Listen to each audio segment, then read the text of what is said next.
Ben adamım. Boru görmünüz daima. Bolsam da biraz başkaça. İşenip jetim barına. Öz baktıma başlagandı taştabayım. Talpınıp bir buçuk hareketten hiç dalbayım. Götürüp cengiz dursun. Umtulup aldığa karay. Tatal abalda dursam da bilgilikten jolun jolda buldum enemi atakata. Jola basılmam da yine yazılmam. Sabahlanır dağlarında tartışmam. Bilim ödüm kıyınçılığına.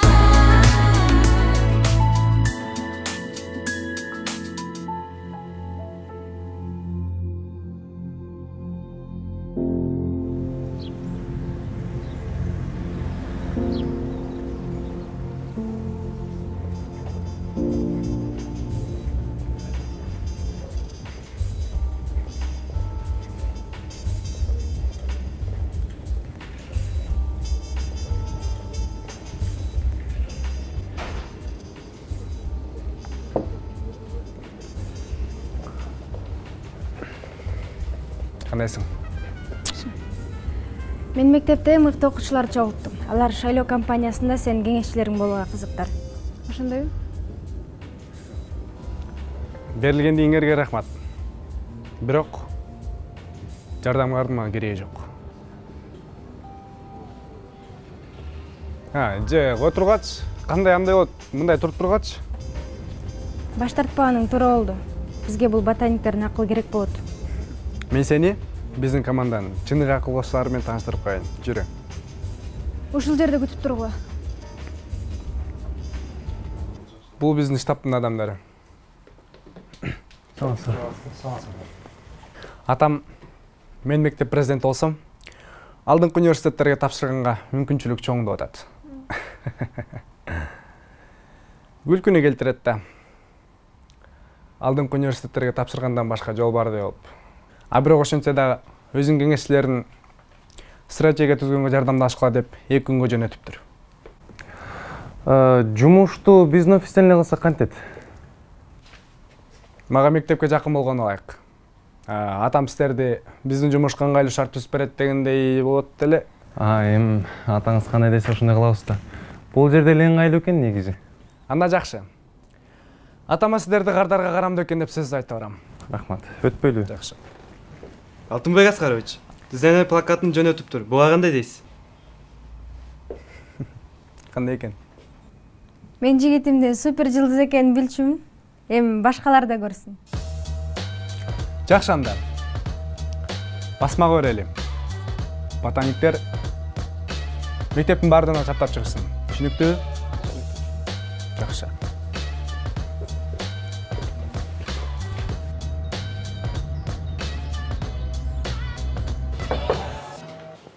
Саламатсызбы? Аяна Эркебаева. Сизден алгачкы кароодон өтөйүн деп келдим.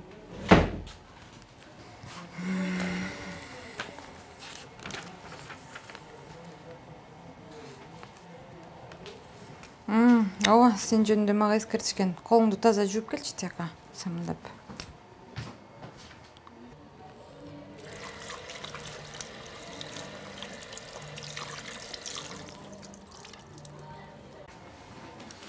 Ай, жок, кел. Мен ачачы. Тияка ыргыт. Отуруп кел.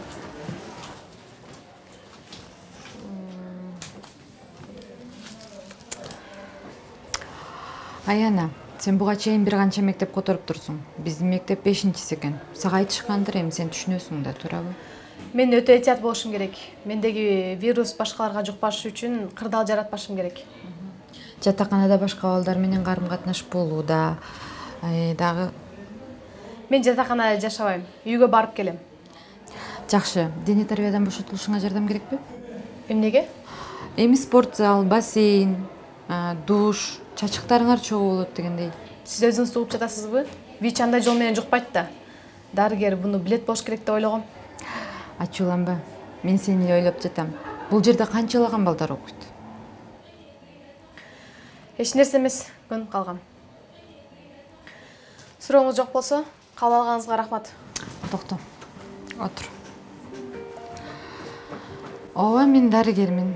Бизде күнүгө эле ушундай болот дейсиңби? Мага мурду бүткөн, жөтөлгөн, ооруган балдар келет. Сенде ВИЧ инфекциясы менен ооругандар бизде биринчи жолу болуп жатпайбы? Капаланба, макулбу? Эч нерсе эмес, көнүп калгам. Менден сага кандай жардам керек? Эже, мектепте арт препараттарын ичүү кыйын болуп жатат. Ажатканага кирип ичкенге туура келип атат. Эмесе мындай кылчы. Сен мага каалаган убагыңда келе бер. Эгер классташтарың эмнеге аякка көп барып атасың деп сураса? Мен диабетмин, сиз инсулин сайып жатасыз. Азаматсың. Эмесе сүйлөштүк. Рахмат. Жакшы калыңыз. Жакшы арабай.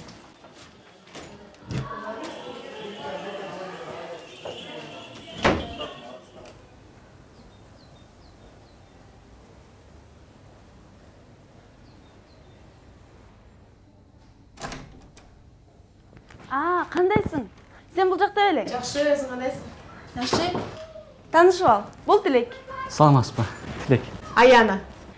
Биздин стратегиялык коммуникация боюнча директор. Директор эмне иш кылат? Биздин пиар стратегияда. Сен бул ишти түшүнөсүңбү? Жок. Анча-мынча фотошоп менен иштегенди билем. Мындай да, шайлоо плакаттарын, баракчалар, рекламалык роликтер, мунун баарын даярданга бизге Тилек жардам берет. Кыздар, мен силерге жардам бергенге аракет кылам. Эгерде силер да мага жардам берсеңер.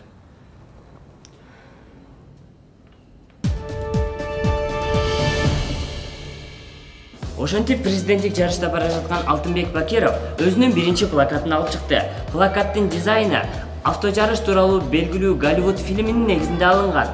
Талапкердин автопарковка куруу демилгесин эске алганда өтө оригиналдуу чечим.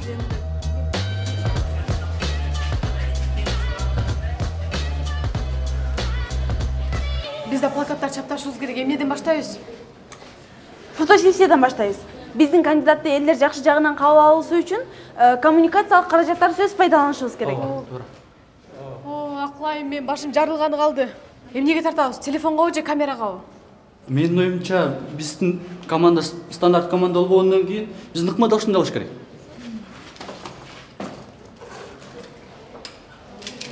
Пленкага тарсак кантет? Сүрөт жандыраак көрүнөбү дейм да. Телефон ойломо.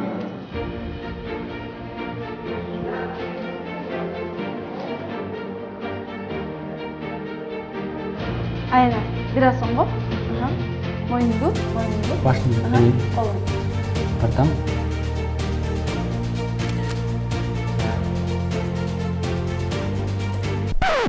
Кандай экен? Алтынбекке караганда сен көп таанылбаган талапкерсиң. Биз каршы турган электорат үчүн иштешибиз керек. Ошондуктан биздин уран Алтынбектин компаниясына карама каршы болушу керек. Плакаттын дизайны эмнени түшүндүрөт? Бак жерден өсүп чыгуу да. Сен жердин ичиндесиң. Мында терең маани бар. Эмнегедир чачымдын ордуна башыма баг басып аткандай эмеспи? Балким бул эми сенин жеке кабыл алуң. Мында адамдардын ан сезимине таасир этчү терең философия катылган. Фокус группалар көрсөткөндөй, адамдар андай ойлошпойт. Ошондуктан бул тууралуу ойлонбой эле койсоң болот. Башка сүрөт койсок болобу? Бул сүрөттө жүзүм айныган эмедей болуп калыптыр. Бүткөн ишке сынчы көп. Балдар, келгиле. Айткан сөздөрдү жүрөккө жакын албай, кесипкөйлөрдөн бололу. Негизи бул да болсо иштин башталышы да. Бизде алдыда 2 гана жума убактыбыз бар. Кандай дейсиң? Келгиле анда. Сүрөттөрдү басмага берип, плакаттарды чаптап чыгалы.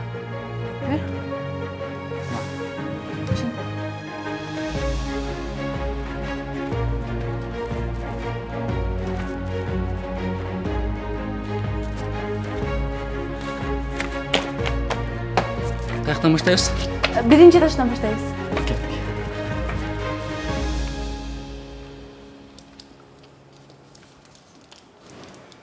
Мына сон болду. Плакаттарды жатаканага да чаптайбызбы? Жөн эле барып алабыз. Жатаканадагы балдар шайлоого барышпайт. Көпчүлүк окуучулар ал жакта жашайт да. Эмнеге алар шайлоого катышпайт? Билбейм. Негизи жатаканадагы окуучулардын көпчүлүгү аймактардан келгендер. Алар бул жакта кызычууларга аралашкылары келбейт. Бирок алар эң чоң электоратта. Аларды кантип тартсак болот? Алардын өздөрүнүн лидери бар. Келгиле ошолор менен сүйлөшүп көрөбүз. Туура айт. Кеттик анда.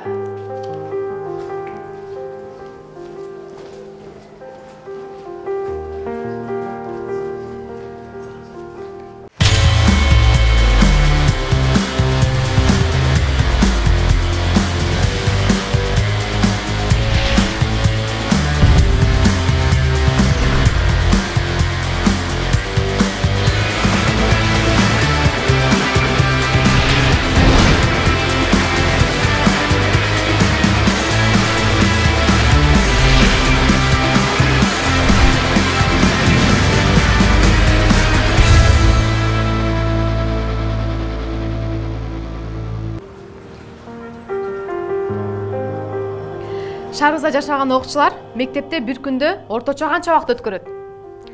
8 саат. Сырттан келген окуучулар канча убакыт өткөрөт? Мына силер жатаканада жашайсыңар. Ошону менен 24 саат. Бул силердин бүтүндөй убактыңар.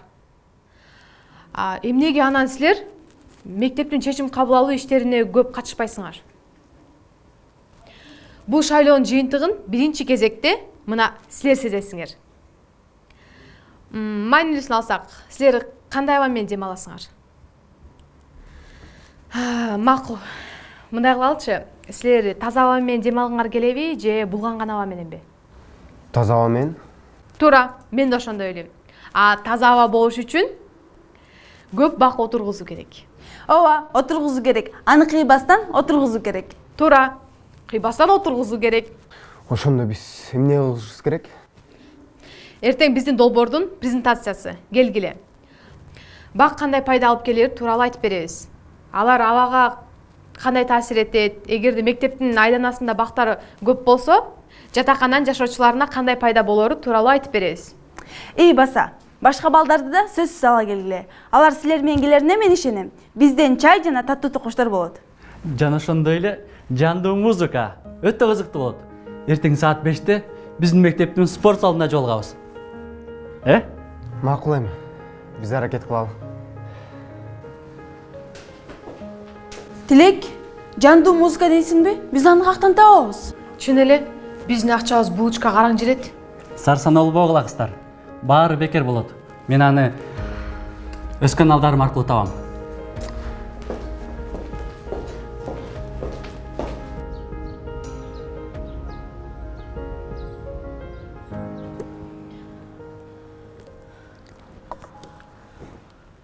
Убакыт болуп калды. Ишенем, алар сөзсүз келишет. Кабатырланбачы. Ким эле кечеге өз убактысында келчү эле. Жок дегенде музыканттар убагында келиш керек. Биздин музыкалык топ каякта? Мен музыкалык топ келет деген эмесмин. Мен музыкант досум келет дегем. Мына келип калды. Çok жакшы. Жакшы болду.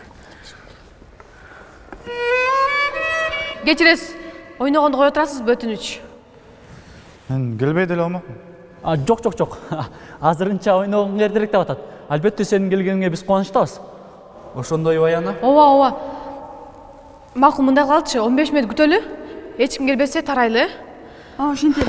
Акылай, чайдын кайсысы сеники? Ал бер экунда тең эле бирдей чайда. Мен ушунча келгенден ойной берейин.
Балдар, биз силерди спорт залда күтүп атабыз го. Келбейсиз айтып койбойт белеңер. Кыздар, мен силерди түшүнүп атам. Силердин пландарыңар бар, максаттарыңар бар.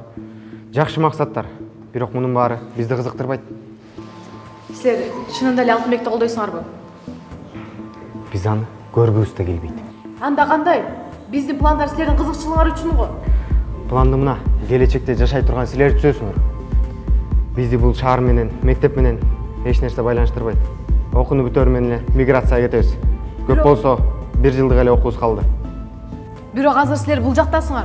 Силерден кийин дагы балдар келет.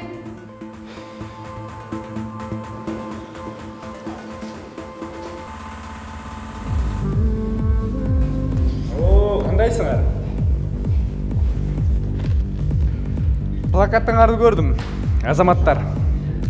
Мага ушундай жупуну кызметтер жагат. Шайлоочуларга жакын болуу үчүн ал биздин стратегия. Мен бир нерсе түшүнбөйм. Сен башыңа бага өсүп калганбы же ошондой ойлонулганбы? Ал деген философия. Бирок менимче сен катылганда эле туура эмес катып алган окшойт. Билесиң, мага профессионал пиар адистер жана ошондой эле журналисттер жардам берип жаткан. Ооба, уктум. Бул өтө акыйкатсыздык нерсе. Ошондуктан мен сага кесипкөй плакат даярдап келдим. Чын эле? Чын эле? Мен таза күрөш үчүн. Мына көр.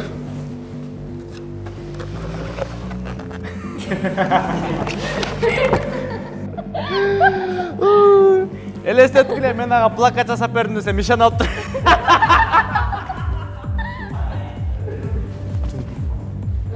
Биз каяктагы бир болбогон нерселерге убар болуп жатат окшойбуз. Плакат, презентация деп жөн эле түйшөлүп жатабыз. Же аныбыз эч кимге кереги жок. Каяктагы куштун канаты менен тартылган сүрөтүм вирус болуп мектептин чаттарында, топторунда жүрөт. Бул сонун идея да. Эмнеси? Биз деген вирустук ролик тартышыбыз керек. Неге? Билбейм. Вирустар менен мамилем анча деле эмес эле.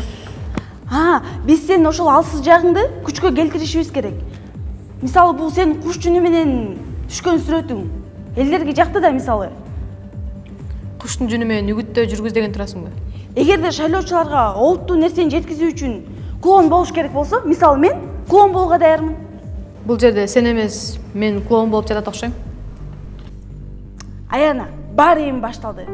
Бүгүн биз эс алалы, андан эртең биз жеңишке жетебиз. Алаксытканыма үчүн кечирим сурайм. Каршылашуубуздун пиццасынан бир аз жесем, биздин максаттарга каршы чыккан болбоймбу я? Менимче, канчалык көп пицца жесек, ошончолук каршылашуубуздун акчасы азаят. Эй, Көргөнүз дайыма болсом да бир аз башкача